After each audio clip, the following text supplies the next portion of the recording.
Sebuah tragedi memilukan mengguncang Kabupaten Sragen, Jawa Tengah. Bilqis Radiansyah, seorang bocah perempuan berusia 11 tahun yang masih duduk di bangku sekolah dasar, meregang nyawa secara tragis di rumahnya sendiri, di Desa Dawung, Kecamatan Jenar. Kasus pembunuhan keji ini perlahan mulai benderang setelah jajaran Polres Sragen berhasil mengungkap berbagai fakta baru yang mencengangkan. Siapa sangka, nyawa bocah tak berdosa ini dihabisi secara sadis oleh Suparman alias Bledus, pria berusia 53 tahun, yang tak lain merupakan teman lama dari ayah tiri korban sendiri. Peristiwa berdarah ini bermula ketika pelaku mendatangi rumah korban dengan modus yang sangat licik.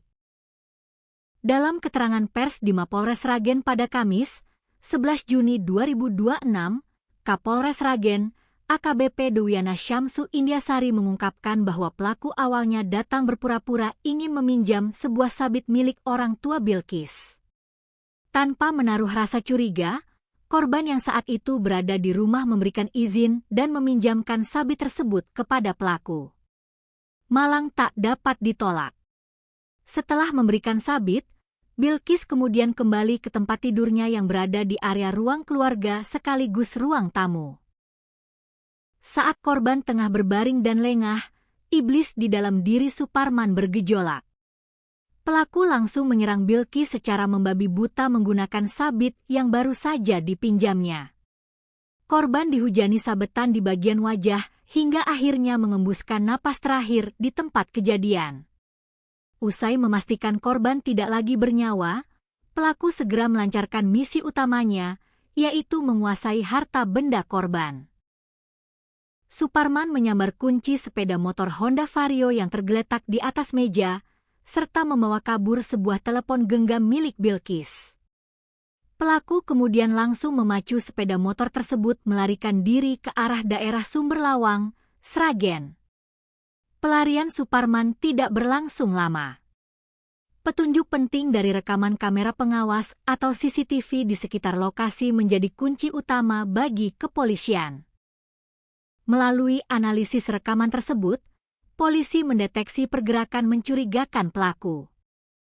Hanya berselang beberapa hari, tepatnya pada Selasa malam, 9 Juni 2026, tim gabungan Satreskrim Polres Sragen dan Polda Jawa Tengah mengepung rumah pelaku di Desa Bumiaji, Kecamatan Gondang, dan berhasil meringkusnya tanpa berkutik. Penyelidikan pun berlanjut.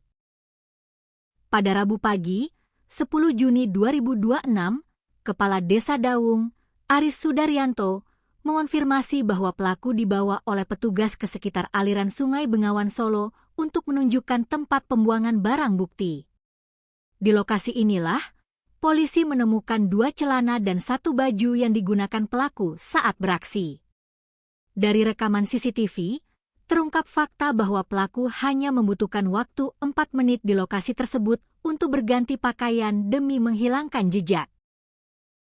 Namun, drama penangkapan ini sempat diwarnai ketegangan. Saat proses pengembangan dan pencarian barang bukti berlangsung, Suparman mencoba melakukan perlawanan dan berusaha melarikan diri dari kawalan petugas. Tak mau kehilangan buruannya, tindakan tegas dan terukur terpaksa diambil oleh pihak kepolisian. Suparman roboh setelah timah panas petugas bersarang di kakinya. Kini, dari hasil pemeriksaan sementara, motif utama pelaku dipastikan murni karena ekonomi, yaitu ingin menguasai motor dan ponsel korban yang bahkan sempat dijual oleh pelaku sebelum dirinya tertangkap. Beruntung, polisi bergerak cepat dan berhasil mengamankan kembali seluruh barang bukti tersebut. Kapolres Sragen, AKBP Dwiana Syamsu Indiasari menegaskan, saat ini penyidik masih terus melakukan pendalaman dan melengkapi berkas perkara. Atas tindakan kejinya yang terencana dan sadis, Suparman kini terancam menghabiskan sisa hidupnya di balik jeruji besi. Ia dijerat dengan pasal berlapis dalam Undang-Undang Nomor 1 Tahun 2023 tentang Kitab Undang-Undang Hukum Pidana atau KUHP baru.